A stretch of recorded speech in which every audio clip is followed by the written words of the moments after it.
பாம்பேல முதலமைச்சர் பி.ஜி. பாலகங்காதர் கே. அவருக்கு பண்டித நேரு போன் போட்டு, is a trouble maker Ambedkar, you better not send him, அவரை அனுப்பாமல் இருந்தால் பெட்டர் அப்படின்னு சொல்லி ஃபோன் பண்ணி அம்பேத்கரை சாசன சபைக்குள்ளேயே அனுப்பல. நாங்கள் எல்லாரும் ஷாக்குடு. நாங்கள் ஸ்டூடெண்ட்ஸ் எல்லாம் we were surprised. என்ன அம்பேத்கர் அனுப்பலன்னு. கடைசியில் ஒரு 2 நாளுக்கு முன்பு அங்கே டாக்காவில் all India scheduled caste federation சார்பாக ஒரு சீட், அது அந்த பிரசிடென்ட் யோகேந்திரநாத் மண்டல் அவர் சாசன சபைக்கு இந்த சட்டமன்ற மூலமாக through all India scheduled caste federation அவர் உள்ள நுழைய இருந்தார். அவர் அம்பேத்கர் தேர்ந்தெடுக்கப்படவில்லைன்னு அவர் ஷாக் ஆகிட்டு மனம் வருந்தி தான் போக வேண்டியதை வாபஸ் வாங்கி தன்னுடைய இடத்தில் டாக்டர் அம்பேத்கரை நீக்க வச்சார். பாவம்.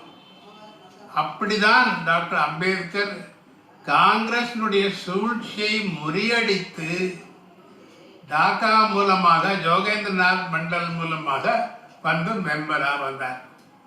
இந்த 296 மெம்பரில் அவர் ஒரு மெம்பராக வந்தார்.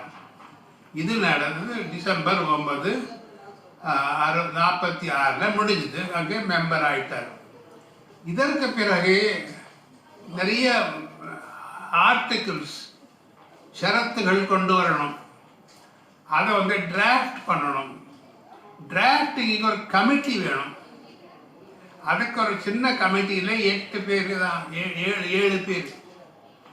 அந்த டிராஃப்டிங் கமிட்டி தயார் பண்ணுறதுக்கு இப்போ 46 முடிஞ்சது. நான் 47க்கு வருகிறேன். 47 ஜூன் மாதம் 8ஆம் தேதி பண்டித நேரு இங்கே சரோஜினி நாயுடு அம்மையார் 2 பேரும் போய் மகாத்மா காந்தியை பார்க்குறாரு. மகாத்மா காந்தி கேட்குறாரு, எப்படி நடந்துருக்கு, அதுதான் நாங்கள் வந்திருக்கோம்.